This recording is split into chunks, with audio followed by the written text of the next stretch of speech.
Mr. Bond, I don't think you realize your fate is in new hands.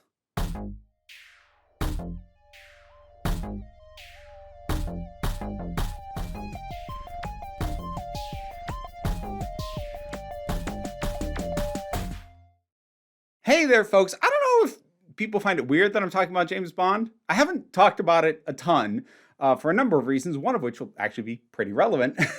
um, and that's, the fact that there isn't that much James Bond stuff coming out. But hang on, we'll get there.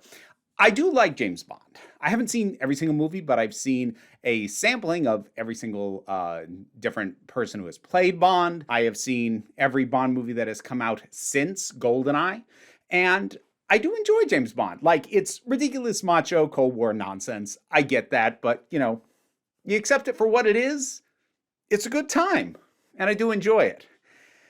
And we now have Amazon in complete control of it, something that they have wanted for a little while now, and now they have it. I mean, there's the natural inherent irony of Jeff Bezos having complete control over James Bond, and at this point, pointing out that our real-life billionaires act like Bond villains is almost kind of a cliche, because, yeah, certainly does feel that way at times, but that's ultimately also a little bit reductive. But I do want to talk about why this is going to very strongly change the nature of Bond going forward, what we're losing, and why it matters. So if you hadn't heard, Bond has been under, to some degree, the control of Barbara Broccoli and her half-brother, Michael Wilson, who took over their franchise from Barbara's father and Michael's stepfather, Albert Broccoli. Broccoli helped make Bond Bond. Like, don't get me wrong, the books were popular, but Bond became a massive important thing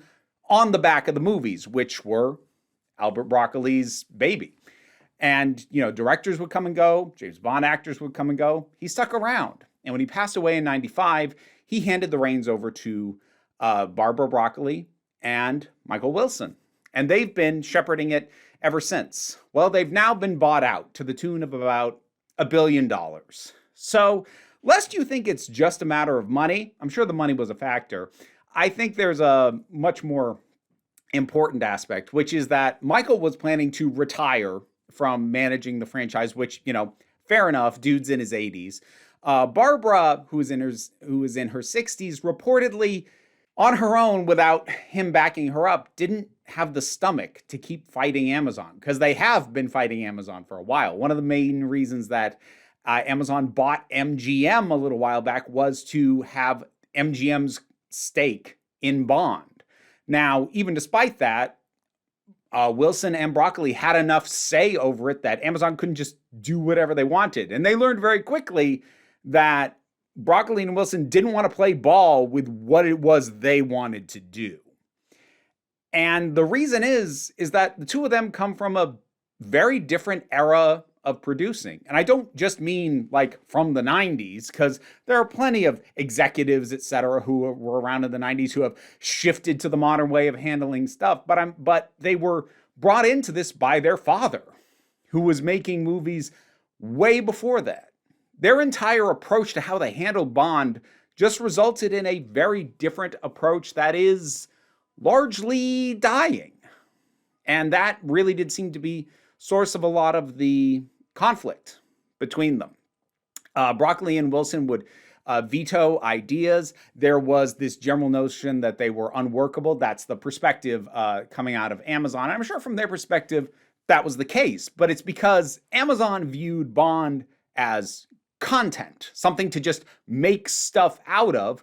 And Broccoli and Wilson didn't view it that way. Actually, reportedly, Broccoli hearing an executive call it content really ticked her off, and may have been one of the things that led to her calling the executives idiots, which also reportedly, though this last part is disputed by Amazon, supposedly when Bezos found that out, he said, "Get rid of her, I don't care what it costs," which may or may not be true, but it feels true because $1 billion is a lot of money to pay for this property.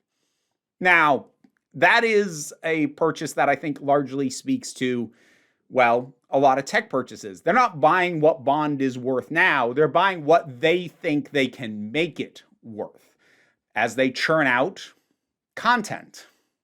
Because the thing to remember about Bond is, other than video games and some continued official sanctioned books, it's pretty much just an intermittent film franchise. And it's never ramped up the way that modern filmmaking is. Let's just narrow it down to the Daniel Craig era. His first film came out in 2006. His last one was in 2021. And in those 15 years, there were 5 Bond films. That's a Bond film every 3 years, averaged out. The thing is, by modern franchise standards, that's glacial in its pace. I mean, you compare that to the other major franchises, like, what have we got? Marvel's still doing multiple movies a year. DC has slowed down, but it's because they did a complete behind-the-scenes retooling of who was in charge with it and had to pick a new direction. So that's understandable, but they were doing multiple films per year. We had a chunk of time where we had a new Star Wars movie every single year. But Bond has always stuck to this sort of 3 to 4 years between movies thing. And at this point, we are coming on 4 years since the release of the last one, and they don't have a new director. They don't have a script. They don't even have a new Bond announced. What's the holdup? How difficult are these people? Well, again, from the perspective of Bezos and Amazon, I'm sure they are very difficult. But the thing is, they never viewed Bond as just content, as just a thing to do to make money. It was something that they were very caring of. There is a story that Albert Broccoli actually, shortly before he died, told them, don't let somebody else screw it up. You can screw it up if you want, but don't let somebody else screw it up. And Wilson and Broccoli really seemed to take that notion to heart. And the main reason why stuff took so long isn't, strictly speaking, because they were difficult, but it's because they went about things in an old-fashioned way by today's standards. The current way that things like Marvel and Star Wars crank out content is that they come in with, like, maybe somebody gives them a pitch, or, you know, they just have this character, this setting. We want to do something with this. Then they find someone who will crank out what they want, and they let it go. Especially if we're going to look at, like, the Marvel movies. Yeah, they've brought in some people with some degree of prestige, but by and large, most of the directors were up-and-comers coming out of independent films, or better known as TV directors, because they were people who would just do what they were told. The way Broccoli and Wilson approached James Bond was to find people who they meshed with creatively, and that is a process that takes time. Because, you know, while some Marvel films may be better than others, certainly at this point, nobody's passionate about them. People aren't coming in with a unique artistic vision on these things at this point. It's just a matter of who's going to say yes, cool, sign them. With Broccoli and Wilson, they wanted to find people who would align with them and that they could make something together that was special and would work. This is why there's a rather lengthy list of very notable directors who were considered or talked to about possibly doing a Bond film and ultimately didn't. You know, people like Christopher Nolan have spoken about this in specific, but they would court very artistically driven directors. Now, that's not to say that they never had any degree of interference or anything like that. I don't want to paint them as like some kind of idealized producers, but their approach to it was, we want to make a good movie and we will take the time that it takes to find people who agree with us on what would be a good movie so that we can make the best movie that we can. Didn't always work. Of course not. Some of the movies aren't good. But it is kind of interesting to note that during that Daniel Craig Bond era, there was really only one movie that felt like it was just a mess and needed more time, and that was Quantum of Solace, because that was affected by the writer's strike. Like, they really should have just put the whole thing on hold for a bit. They didn't. They had obligations. They were scheduled. You know, that stuff happens. But that, I have a feeling like Quantum of Solace might become the template for the kind of Bond film we get going forward. Stuff that is cranked out to make a deadline, not because the people involved are passionate about it or happy with it. And again, it's just a difference in approach. Because one of the other things that is really interesting about Bond at this point is even if you compare it, aside from the speed that things are done, even if you compare it to, say, another primarily film franchise, like let's say Fast and Furious. During the same 15-year period, Fast and Furious released 7 movies to Bond's 5, plus a spin-off. James Bond hasn't done spin-offs. Not for lack of trying, Amazon has reportedly pitched a lot of prequel series about Moneypenny, any number of notions of what they could do, some kind of origin story for Spectre, like any number of things. The only thing that got off the ground with this sort of weird, I think it was a reality show that you probably don't even know existed. It happened a couple years ago. Nobody seems to have noticed. But that kind of gives you an idea of the kind of stuff that Amazon wanted to do that Broccoli and Wilson were preventing them from doing that are now probably going to start happening a lot faster. And there will probably be people out there who go, oh, great, we'll get more Bond films. Like, yeah, but they're going to be made with a completely different mentality than they were made with before. Before, they were made by people who cared about the property, the franchise, not just about how much can we monetize it, which is, frankly, all that Bezos and Amazon care about. This is kind of the inherent problem with having billionaires, because Bezos has spent $1 billion on a property before. That was for Lord of the Rings of Power. Anybody still watching that? Yeah, some people are. But they are not getting $1 billion worth of value out of that. And honestly, they're probably not going to get $1 billion worth of value out of James Bond either. At least if they do, it's going to be real brief, because they're going to strip it for parts. They're not necessarily going to intend to, but they're going to be like, okay, here's all this money we've been leaving on the table. Let's make a mobile game. Let's make this TV series, this streaming series. Let's do this spin-off movie thing. And there's an old saying. It's actually a con game saying, for con people, which is that you can fleece a sheep many times, but you can only skin them once. And that's kind of the thing. Broccoli and Wilson treated the Bond franchise as a sheep that they were fleecing for a movie, and you then have to wait for the wool to grow back, and that takes a while. Whereas Amazon is looking at it going, okay, we could do so much more of those. So let's fleece it, let's skin it, let's get mutton chops, and we'll make haggis out of the stomach, and let's get all this other stuff out of it. Okay, yeah, but you kill it by doing that. It's a little bit of a crass comparison, but this is kind of what happens when an entity that views it only as content gets a hold of something like this. There's going to be more, but at the cost of the health of the thing. And the most infuriating thing about this is they can afford it. Amazon can afford it. Bezos can afford it. Because having as much money as both the corporation and he as an individual have, it doesn't matter if they screw stuff up. This is, honestly, even if you are pro-capitalist, even if you think it's a good system, I hope you can at least grant this is part of the inherent problem with having billionaires even in a capitalist system. Because even if you think, well, that just means you won capitalism, okay, even if you go with that, it now also enables you to break it the way the system is supposed to work at any rate. Because in theory, the way capitalism is supposed to work is you make a bad product, you make bad business decisions, you go out of business. But when you have enough money to drop $1 billion on a franchise that you have so far gotten a couple of seasons worth of mediocre fantasy television out of, and you're dropping another $1 billion on a franchise that has never been worth that much up to this point, and even if both of those fully fail, you are fine, then you are so rich that you break how capitalism is supposed to work. You are too rich for consequences. You can run this stuff into the ground, piss off 1 million fans, but it won't matter. It doesn't matter. You can afford it. Elon Musk has lost, I think, over $100 billion worth of personal wealth in the last few years, largely because of stock and various things he has tanking. I think he's also still the richest person on the planet, even with all that loss. Even if he isn't still the number one richest, he's still like in the top 3.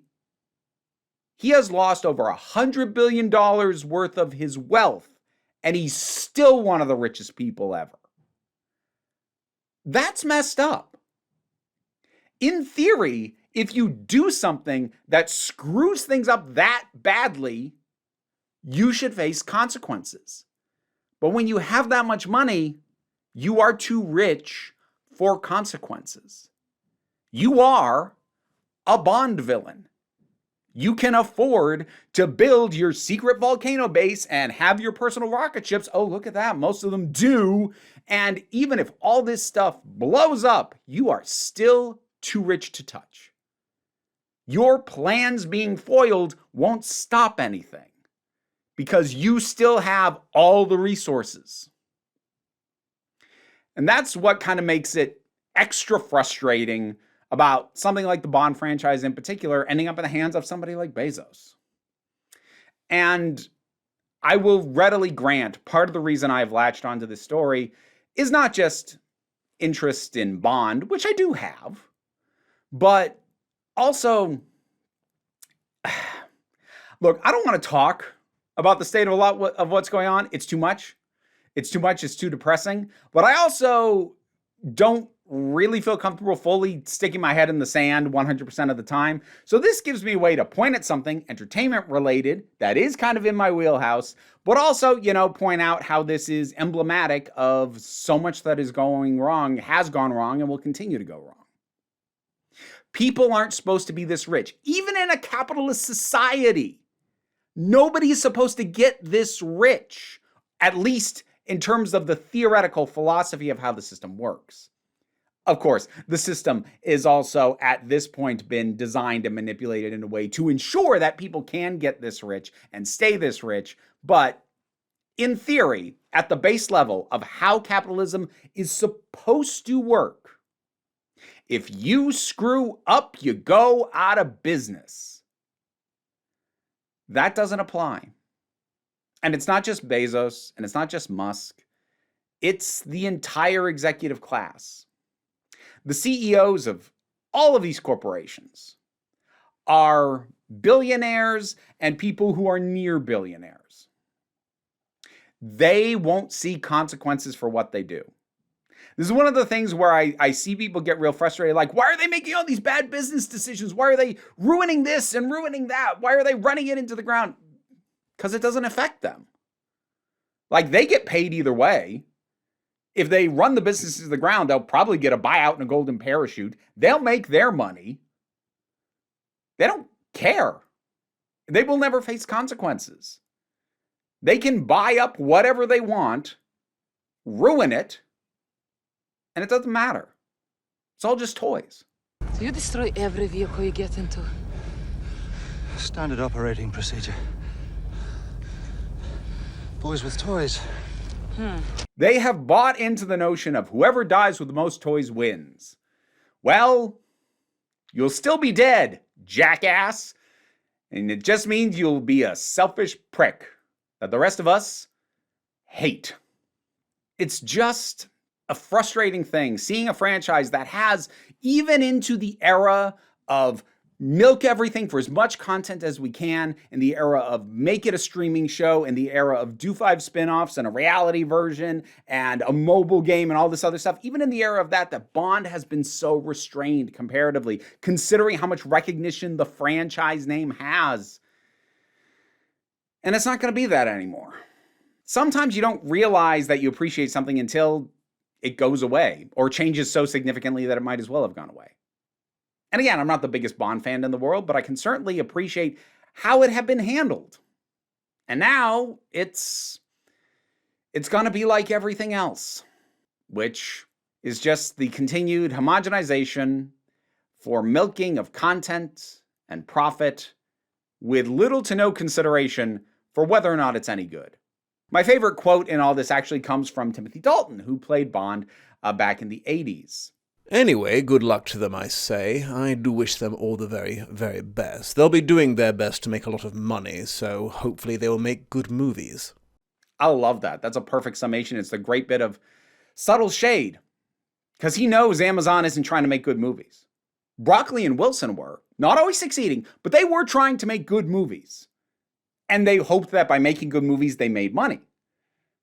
Amazon just wants to make a lot of money, and maybe, if we're lucky, along the way, they'll make some good movies. But that's not the point. They don't care.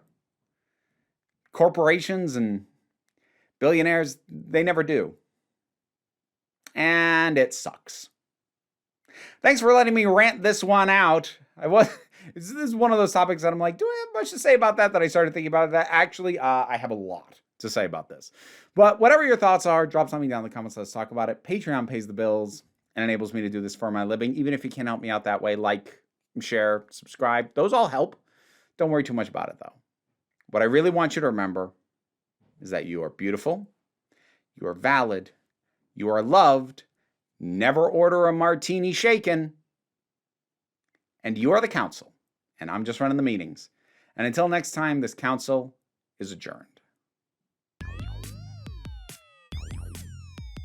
And now to thank my highest supporting patrons: Robin Moore, Goddess Elida, Zubin Lafula, Jen, Welsh Wrestling Geeks, Oliver B., Melissa Pedersen, Movie Turtle, Ulrich Bogdan, Melinda Walters, Auntie Kate 808, Andre, Becky Sparks, Claire Wright, Tracy Scrabbit, Angry Kasparov, Dave Hall, Quite Bearish, Rosalind Bennett, Toku Blahuvian, Adam R.D.L. Taylor, Pal Barabajagal, Mary Mello, Mira G, and Sir Didymus is my favorite. If you want to help me ensure that I can keep these guys fed, as well as the other animals and strange creatures that sometimes occupy my house, check out the rewards on the Patreon. Yeah, hello to you too. Bless you.